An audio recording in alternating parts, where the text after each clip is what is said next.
Ya le digo en qué libro de la Biblia lo vamos a abrir. Vamos a irnos al Nuevo Testamento en nuestras Biblias. El Nuevo Testamento se inicia en Mateo, hermano. No vaya a andar allá por Génesis, oiga. El Nuevo Testamento, vamos a irnos al Nuevo Testamento, a la primera carta del apóstol Juan, capítulo 4, versículos del 8 al 10. Primera carta de Juan, capítulo 4, versículos del 8 al 10. Dios es amor. Dios es misericordia. Dios es omnipotente. Dios es inmutable. Dios es el creador de todo el universo. Dios es amor. Dios es amor.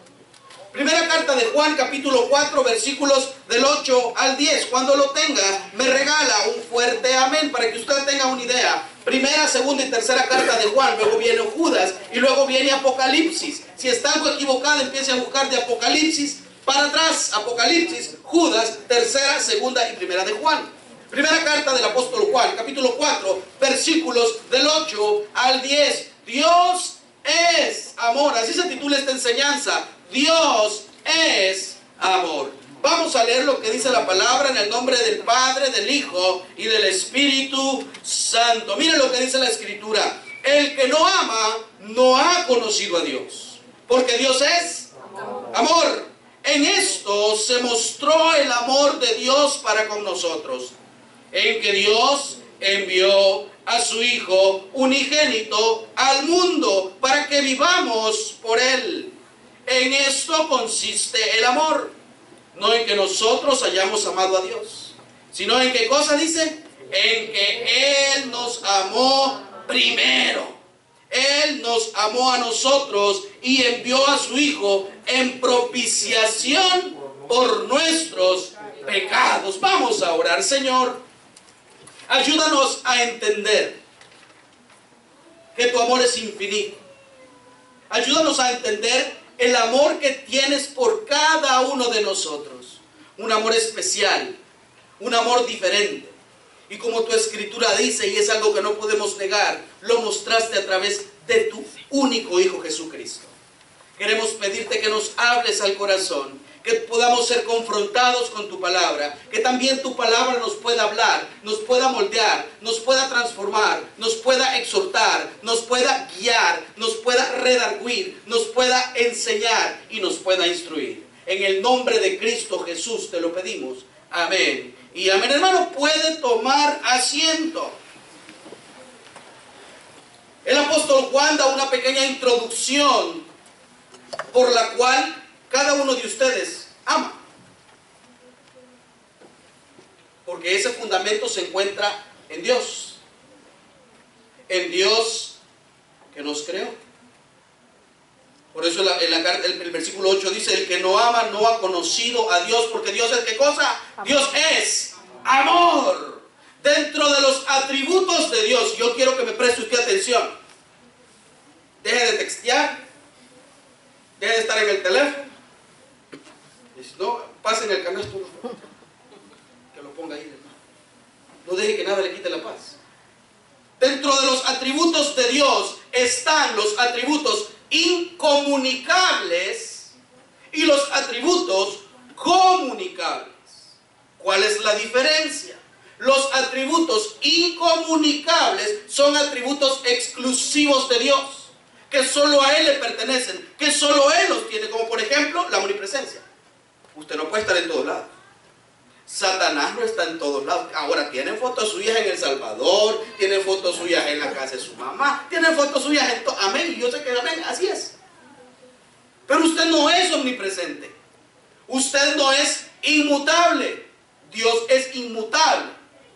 Dios es eterno. Él es, Él era, Él es y será, dice la Escritura. El sempiterno Dios. Pero también están los atributos comunicables. Esos son los que Dios comparte con cada uno de ustedes. Dios es misericordioso. ¿Cuántos de nosotros hemos tenido misericordia de Él? Dios tiene conocimiento. ¿Cuántos de nosotros tenemos conocimiento? Podemos adquirir conocimiento. Podemos o somos inteligentes para desempeñar alguna labor. Dios es amor. Nosotros podemos amar. Nosotros amamos. Porque ese atributo comunicable de Dios, Él lo comparte con usted. Por eso es que usted puede amar a su padre. Por eso es que usted puede amar a su esposa. Y atención, jóvenes, honra a tu padre y a tu madre. Respete a sus papás. Respete a su mamá. Esposo, decíamos ayer, respete a su esposa. Ámela, trátela como a vaso más frágil. Todos los cristianos, todos los hijos de Dios, tenemos la capacidad de amar a los demás.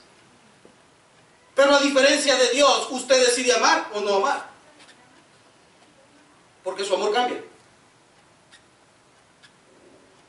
Porque las relaciones interpersonales que nosotros tenemos, llámese con nuestros parientes, con nuestros familiares, con nuestros empleados, con nuestro equipo de trabajo, con mi jefe, con mis compañeros de trabajo, cambia. El amor de Dios no cambia.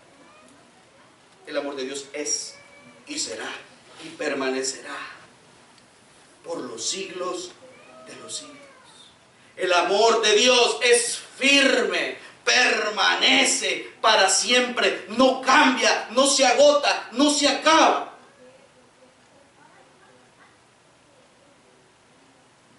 Y a nosotros se nos acaba el amor. Y muchos de nosotros vemos actitudes en nuestros hijos, en nuestros padres, en nuestros hermanos, que no nos agradan. ¿Y eso que produce en mí? Un cambio. ¿Y eso que produce en mí? Decíamos ayer a los matrimonios. ¿Qué sucede con el compartir con una persona todos los días?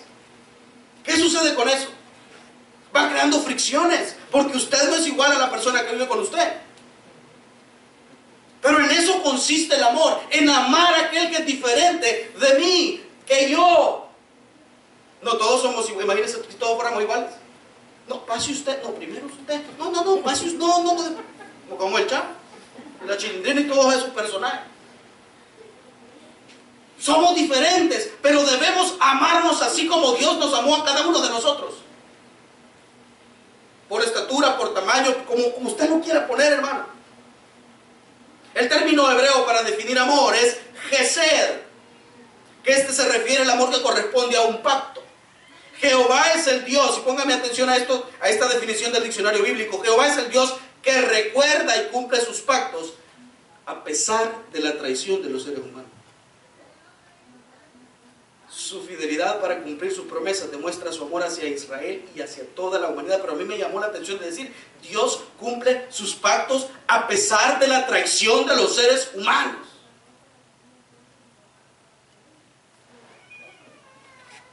Aunque usted diga que no lo traiciona, sí lo traiciona. Aunque yo diga que no lo traiciono, que yo ando levita, no, hermano, yo soy pecador igual que ustedes, hombre. Yo no me la pico de santo porque no soy santo. Santo solo Dios, dice la Escritura. Amén. Perfecto solo Dios. Le preguntaron, o más bien dicho, el príncipe de los predicadores dijo la siguiente frase. El príncipe de los predicadores se le conoce a Charles Spurgeon, un excelente predicador de hace muchos años atrás. Él dijo la siguiente frase. Dios es amor en todos los vientos, dijo. Él estuvo en cierta ocasión visitando a un amigo en el campo. Vio que sobre uno de los graneros de su amigo había colocado una veleta con la inscripción que decía, Dios es amor. Entonces él le preguntó si con este texto quería decir que el amor de Dios es tan cambiante como el viento. Porque de repente iba para un lado la veleta y de repente iba para el otro lado según el viento según el viento soplaba, así también la veleta cambiaba. Entonces él le dijo, ¿es que el amor de Dios es tan cambiante como el viento? Su amigo le respondió que no. Sino le dijo que lo que quería decir era que Dios, o el amor de Dios, es para siempre, sin importar para dónde soplen los vientos. Y así es el amor de Dios. Y así es el amor de a pesar de mi traición, a pesar de mi debilidad, a pesar de mi falta de respeto para con Él. Porque usted le falta respeto a todos los demás, pero no se acuerda que le falta respeto primero a Dios. Ay de mí, dice la Escritura, si quiero agradar a Dios y no a los hombres. Y yo estoy aquí para agradar a Dios, hermano, primero. Ay, que hoy la predica no estuvo bien. Hoy me dormí. Ah, que hoy no. Ay, que hermano, yo estoy aquí para agradar a Dios. Y yo tengo que decir lo que la Biblia dice. Amén. Y I'm sorry for you, decían allá. Se han fijado que solo esas palabras podían decir allá, hello y I'm sorry for you. Y thank you, no thank you, thank you. La historia de la Biblia gira alrededor de una sola cosa. ¿Alguien tiene una idea de qué es? Del amor. Por, para o cómo. Del amor de Dios para nosotros. Exactamente. La Biblia gira toda alrededor del amor de Dios para la humanidad, del amor que Dios hizo, del amor que Dios preparó, del amor que Dios sentía, de la manera en que Él, más bien que preparó el amor, Él elaboró un plan basado en el amor por usted y por mí. Por aquellos que hemos sido convertidos. Hermano, es que es bien fácil decir yo ya hice la oración, pero vivimos una vida como no es la de un cristiano. Sí, que todos han hecho, un millón de gente que ha hecho la oración, pero siguen viviendo en pecado. Con la esposa que no es, con el hombre que no es, yéndose en pos o detrás de dioses que no son los dioses reales, o que no es el Dios real, porque hay un solo Dios real.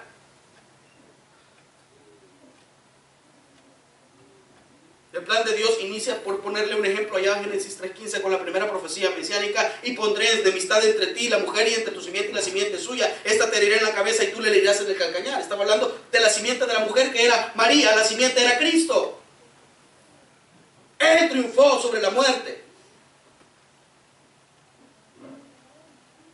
con un solo propósito, o por un solo propósito: el amor de Dios por nosotros, por aquellos que hemos entregado nuestra vida a Dios. El amor de Dios es misericordioso. Yo les decía hace un momento, ¿cuántos hemos sido misericordia? Hemos tenido misericordia con alguien. Muchos decimos lástima, compasión. ¿Cuántos tenemos misericordia para ayudar a alguien? Sin que usted espere nada a cambio, hermano. Mire lo que dice Éxodo, el segundo libro de la Biblia, el segundo libro del Pentateuco, Éxodo capítulo 34, versículos 6 y 7. Éxodo 34, capítulo 34, versículos 6 y 7. Dice lo siguiente, Éxodo capítulo 34, versículos 6 y 7. Amén. Amén. Y pasando Jehová por delante de él, proclamó: Jehová, Jehová, fuerte, misericordioso y piadoso, tardo para la ira y grande, ¿qué dice? En misericordia y verdad. Mire lo que dice el versículo 7: que guarda misericordia a millares, que perdona la iniquidad, la rebelión y el pecado, y que de ningún modo tendrá por inocente al malvado, que visita la iniquidad de los padres sobre los hijos y sobre los hijos de los hijos hasta la tercera y cuarta generación. Misericordioso. Cualidad y acción de la naturaleza misma de Dios. La misericordia es una cualidad y acción de la naturaleza misma de Dios. La misericordia no es algo que usted pueda obtener por méritos propios. Y ese es el problema de la religión tradicional. Se murió el hermano y hay que ir a pagar por allá. Ir a pagar la indulgencia. Y de ahí lo vea usted, el Señor, ¿verdad? Echando un montón de humo. Yo respeto, pero la Biblia no dice eso. Aquí dice la misericordia no es algo que nosotros podamos obtener por méritos propios, sino que es un don divino. Él perdona la iniquidad, la rebelión y el pecado. La palabra iniquidad usted puede tenerla como sinónimo, como un sinónimo de maldad. Usted es inicuo igual que yo. Todos somos pecadores. Todos hemos fallado a Dios. ¿Habrá alguien que no? A lo canonicemos.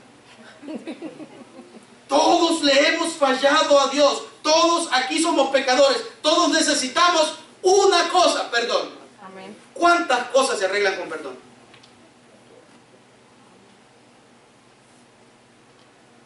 Ayer hablábamos con los matrimonios que estábamos. Y había unos que tenían 42 años de casado. Yo cuando vi eso empecé a temblar. ¿Verdad? Yo empecé a temblar. 40 años, hermano. Se dicen fácil, los hermanos tienen 38. Ya, hoy sí ya les hice la bulla, hermano. 38 años tienen los hermanos. Los otros llevaban la bandera 42 y todavía le agregó. Él le agregó 2 de novia. Pero todos llegamos a una sola conclusión. Cada pareja dijo la siguiente palabra: hay altos y bajos. ¿Y cómo se solucionan esos altos y esos bajos? Con perdón. ¿Cómo se solucionan esos altos problemas? Pues que a veces pasamos problemas que estamos a punto de separarnos. Y después ya están juntos otra vez. Ese es el matrimonio. Joven, piénselo. Es bonito textear. Es bonito regalar una rosa. ¿Ok? Pero el matrimonio es un pacto que bíblicamente no se puede romper. Pero hoy los matrimonios son desechables. Los babies son desechables. ¿Por qué digo que son desechables?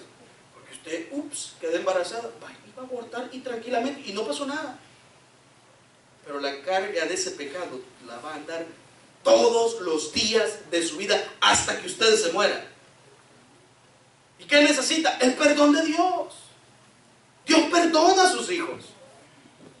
Dios no le da a usted conforme a usted se merece. Porque si Dios me diera a mí conforme a lo que yo me merezco, hermano, yo estuviera 3 metros bajo tierra.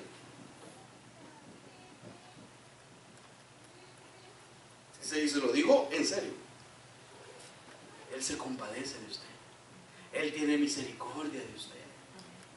Dice primera carta a Timoteo, no lo busque. Primera carta a Timoteo 1:13, habiendo yo sido, Pablo está hablando de sí mismo, habiendo yo sido antes blasfemo, perseguidor, injuriador, mas fui recibido a misericordia. Porque lo hice por ignorancia y por incredulidad.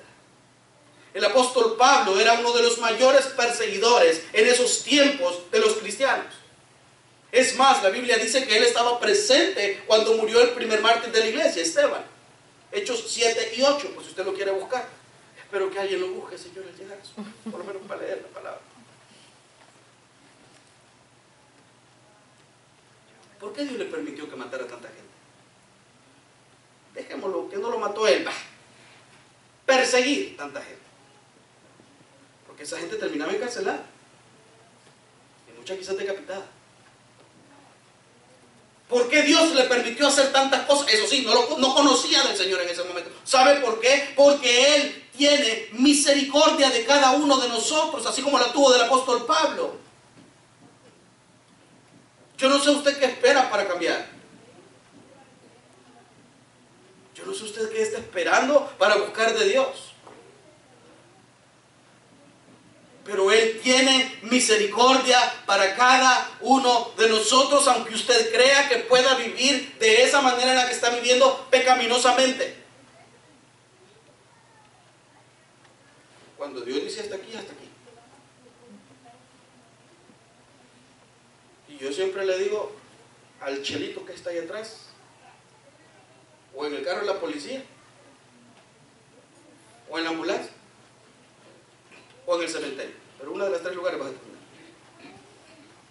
La paga del pecado, ¿qué es? No es que yo lo esté matando al muchacho, no quiera, que nadie quiere que se muera nadie, hermano. Pero Dios tiene sus maneras. Y Dios al que ama disciplina, y muchas veces disciplina a personas llevándoselas a su presencia. Porque así obra Él. Porque Él es soberano y Él hace como quiere, cuando quiere y porque Él quiere, y nadie le puede decir nada, porque todas las cosas que Dios hace son buenas. Mire lo que dice Salmos capítulo 106, versículo 1. El amor de Dios es bondadoso. Por eso le decía yo que todo lo que Él hace es bueno. El amor de Dios es bondadoso. Salmos capítulo 106, versículo 1. Salmos capítulo 106, versículo 1. Bondadoso es una persona buena, es una persona generosa, es una persona dócil, una persona fácil de tratar, una persona mansa, pongámoslo así. Miren lo que dice Salmo 106, versículo 1. Aleluya, alabad a Jehová. ¿Por qué dice? Él es bueno. Porque Él es bueno, porque para siempre es su misericordia. La bondad de Dios quiere decir que Él es la norma suprema del bien. Y póngame atención a lo que le estoy diciendo, porque muchas veces hay cosas en nuestra vida que para nosotros no están bien. Y es por eso que hay tanto ateo. ¿Cómo un Dios bueno puede permitir tanta muerte? ¿Cómo un Dios bueno puede permitir que tanta gente, tanta violencia, tantos niños y empiezan a escarbar y a buscar pretextos para salir del contexto de lo que la Biblia dice? La bondad de Dios quiere decir que Dios es la norma suprema del bien y que todo lo que Dios es, escúcheme bien, y que todo lo que Dios es y hace es digno de aprobación. Pero aquí viene el misterio, no es digno de su aprobación, ni de la mía. Porque a nadie le gusta estar metido en un problema. Porque a nadie le gusta estar atribulado todos los días, afligido todos los días, ansioso todos los días, escaso económicamente todos los días. Con una sequedad, se lo voy a decir así, o enfriamiento espiritual todos los días. Dios no necesita de mi aprobación para obrar. Pero todas sus acciones, todo lo que Dios hace, son dignas de su propia aprobación. Porque Él es justo. Él es justo. Acabamos de leer Éxodo que decía, no va a dejar pasar al malo por bueno. Así decía. Esa es una palabra parafraseando lo que decía el versículo. Él es bueno. Les decía a los hermanos el jueves, el infierno fue creado para gente, hermano. Yo quiero que usted me entienda. El infierno aquí está en la tierra. Hermano, lea la Biblia. Lea la historia del rico y Lázaro. Lea esa historia, hermano. Y esa le va a revelar muchas cosas a cada uno de nosotros. Él es injusto al mandar gente allá. No, no es injusto. Porque la palabra se predica todos los días, las 24 horas y en muchos lugares del mundo. Todo lo que Dios hace, lo hace para bien. Que muchas veces no nos gusta a nosotros. Que muchas veces nosotros no estamos de acuerdo con lo que Él hace, pero esa es su voluntad para nosotros. Dice Romanos 12, no os conforméis a este siglo, sino transformaos por medio de la renovación de vuestro entendimiento, para que comprobéis cuál sea la buena voluntad de Dios, agradable y perfecta. La voluntad de Dios para mi vida es perfecta. La voluntad de Dios para Cristo fue perfecta. Aunque Cristo sufrió. Aunque Cristo dijo, Señor, que pase de mí esta copa. No quería estar ahí. Pero esa era la voluntad de su Padre. Y Jesús dijo, pero que no se haga mi voluntad, sino la tuya. Lo mismo con nosotros. Estamos bien, pero esa es la voluntad de Dios para nosotros. Porque le ama. Escúcheme bien. Todo eso es porque Dios le ama. Mire lo que dice Romanos capítulo 15, versículo 5. El amor de Dios es paciente. ¿Cómo es? Paciente. Romanos capítulo 15, versículo 5. Mateo, Marcos, Lucas, Juan, Hechos, Romanos capítulo 15, versículo 5 dice lo siguiente: pero el Dios de la paciencia y de la consolación os dé entre vosotros un mismo sentir según Cristo Jesús. Pero ¿el Dios de qué dice? De la paciencia. El Dios de la paciencia. Y la paciencia es parte del carácter de Dios. Por eso la Biblia dice, para Dios un día es como 1000 años. Escúchame bien, para Dios un día. Él vive en la eternidad. Ahí vive Dios. Parte del carácter de Dios por el cual podemos entender que es la espera que Dios hace. Así lo define el diccionario y eso me gustó. Porque dice, es la espera que Dios hace o tiene para con los pecadores. ¿Cuántos somos pacientes? No estoy hablando de alguien que pase sobre enfermo, ¿verdad? Todos los días está enfermo, no hay que llevarlo porque no siempre anda. ¿Cuántos somos pacientes? ¿Cuántos tenemos paciencia para esperar?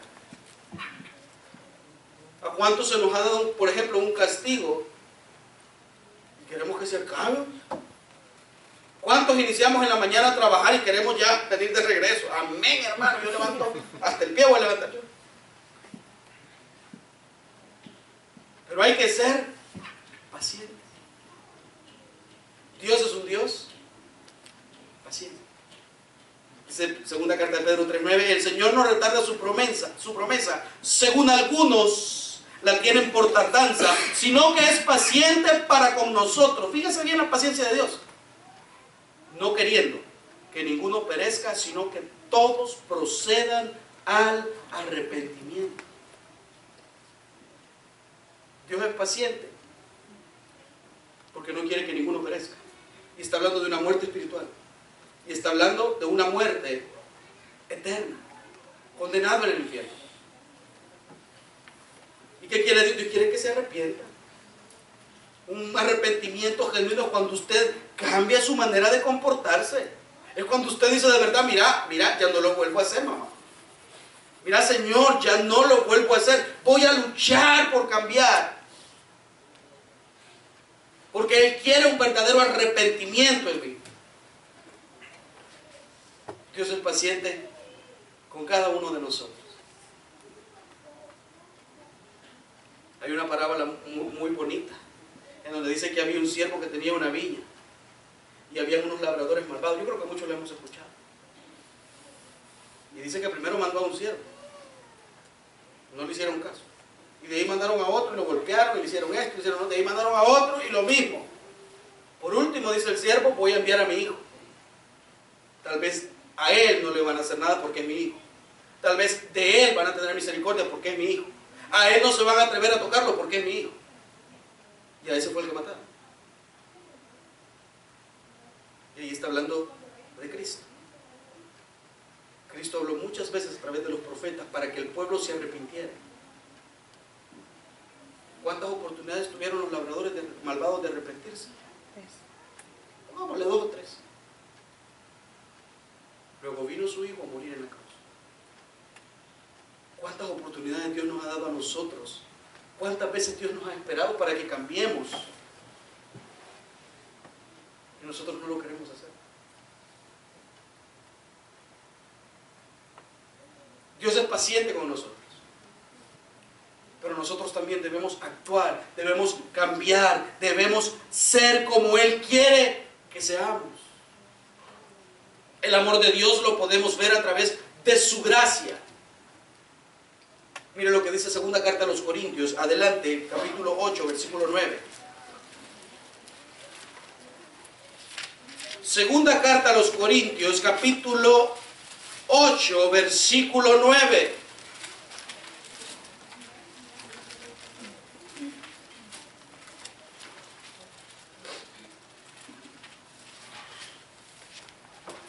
¿Amén? Amén. porque ya conocéis la gracia de nuestro Señor Jesucristo, que por amor a nosotros se hizo, ¿qué dice? Pobre. Siendo para que vosotros con su pobreza fueseis enriquecidos. Y no está hablando de que él tenía dinero. Está hablando que siendo el Hijo de Dios se humilló hasta lo sumo, hasta sufrir la muerte y la muerte en la cruz. La gracia es el amor y aceptación inmerecido que se recibe de otra persona. Pero cuando hablamos de gracia divina, esta se refiere a la gracia hacia nosotros, hacia los humanos. Refleja un favor de Dios hacia la humanidad que ninguno de nosotros merece. Esa gracia produce salvación, produce vida eterna, no condenación. Porque a Él le plació, dice, la gracia de Cristo, que por amor de vosotros se hizo. Él dejó todo por nosotros. Dios le ama tal y cual usted es.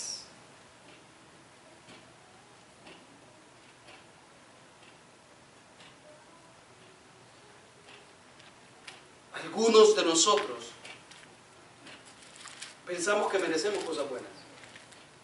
Señor, yo soy tal persona, yo ayudo a la gente, yo predico, yo sirvo, yo canto, yo soy buena gente con mis compañeros de trabajo, yo trato de ayudar en lo que puedo. Hermano, eso no es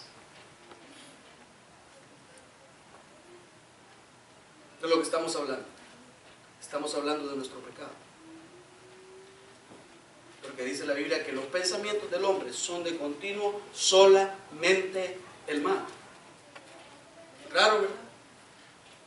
Pero yo sé que usted tiene buenos pensamientos.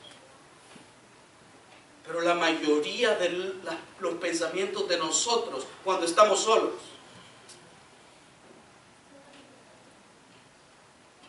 esa lascivia que muchos hombres manejan, que no puede ver un hermano porque ya está así. Esa se llama lascivia. ¿Y qué es? Pecado. Así que es bien fácil, hermano. Oh, no, pero usted es bueno. Yo soy bueno. Y yo quisiera el hermano aquí. Así ve para todos lados. ¿A qué quiero llegar? Nuestros pensamientos están alejados de Dios, pero Él a través de su gracia nos escogió, nos apartó, nos justificó y nos presentó justos delante de su Padre, cuando el único justo es Él. Es Dios el que nos llama. Dice Gálatas 1:15, pero cuando agradó a Dios que me apartó desde el vientre de mi madre y me llamó por su gracia. Noé halló gracia delante de los ojos de Dios. Tanto así que fue el único que se salvó. Todos los demás murieron. ¿Usted cree que Dios no podría hacer lo mismo hoy? ¿Qué le impide? Nada. Si el poder es el mismo, hermano. Nada le impide a Dios. Pero Él prometió que no lo iba a volver a hacer. Y por eso usted ve el arco iris. Que los homosexuales han tomado para él, pero no es para eso. O ese es el propósito, o ese es el fin. Dios lo creó Dios lo creó por la confirmación de un pacto. No va a volver a pasar, le dijo a Noé, a los hombres, como quieran. El amor de Dios se muestra a través de su Hijo Jesucristo. Mire lo que dice en primera carta de Juan, el texto inicial. Ya para ir aterrizando, primera carta de Juan. Si está perdido, váyase a Apocalipsis y de ahí agarre para atrás, es más fácil.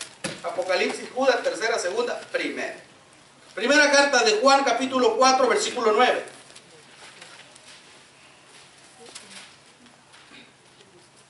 Primera carta de Juan, capítulo 4, versículo 9. Y si anda perdido buscando el versículo, es porque ha leído mucho la Biblia. ¿Verdad? Es porque la usa mucho la Biblia. Primera carta de Juan, capítulo 4, versículo 9. En esto se mostró el amor de Dios para con nosotros, en que Dios envió ¿a quién dice? Así. Unigénito al mundo para que vivamos por Él. Hermano, ahí dice que le envió a su Hijo.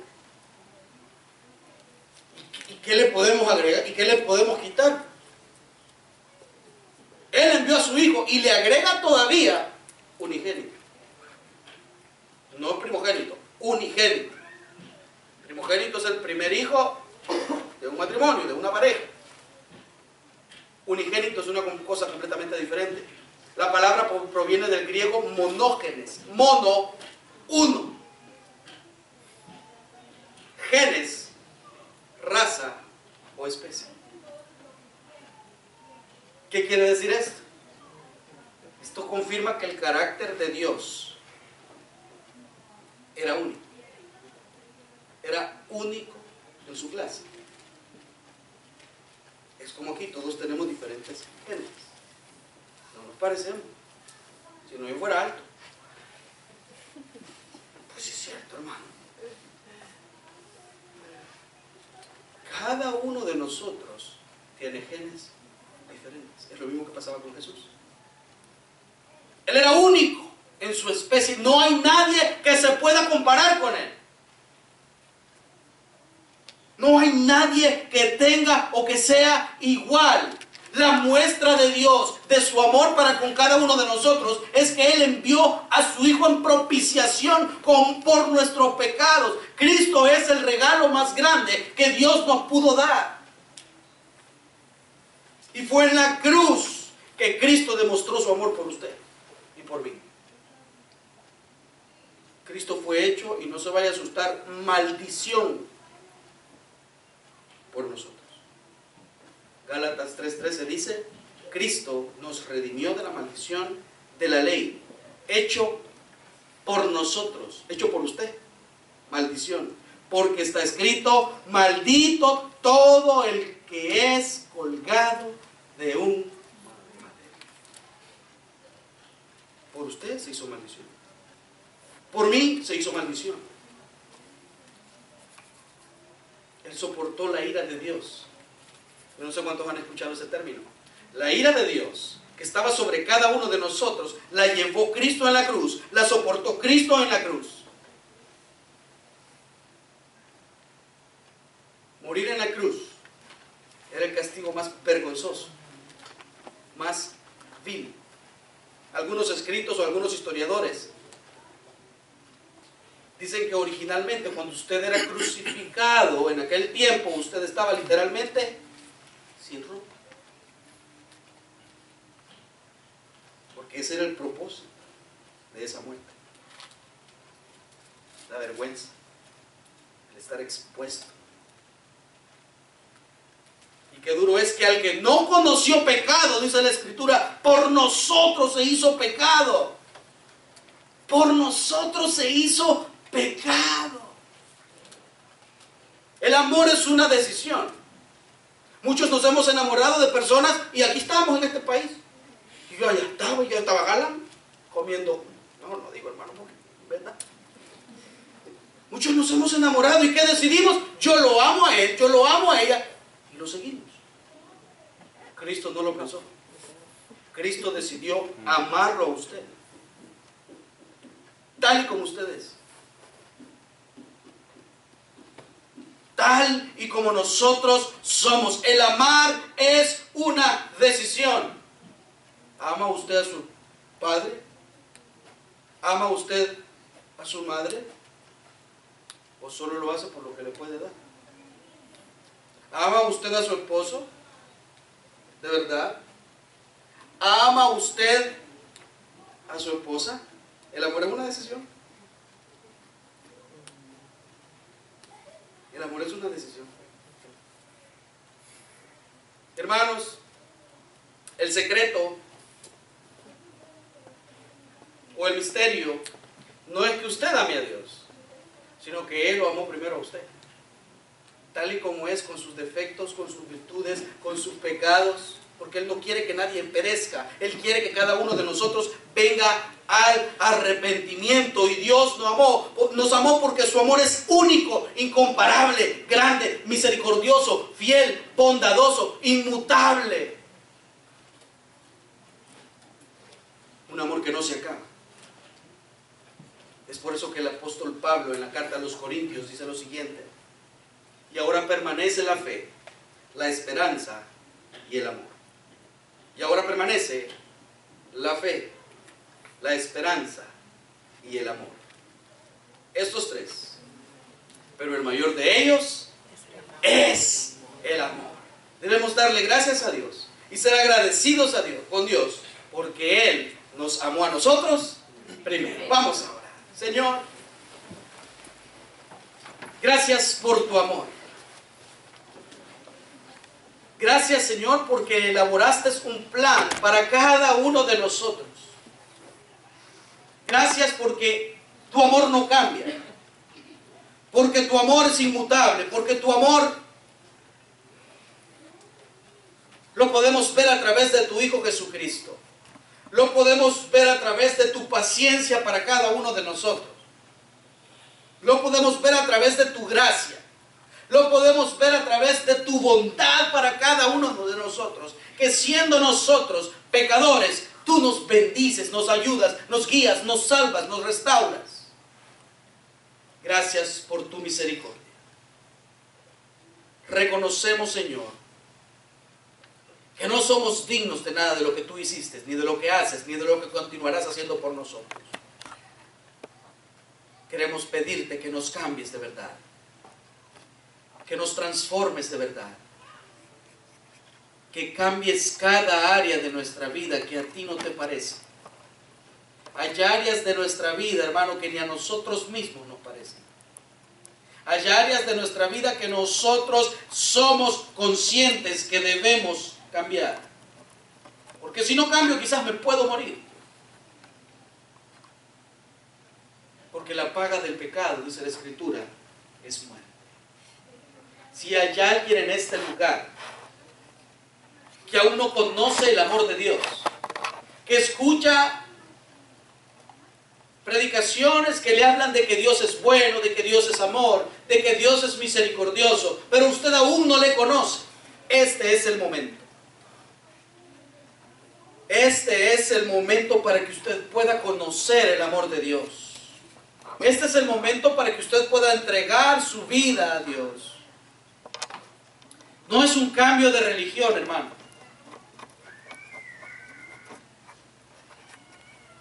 Es tener la plena certeza de que al morir me voy a ir al cielo.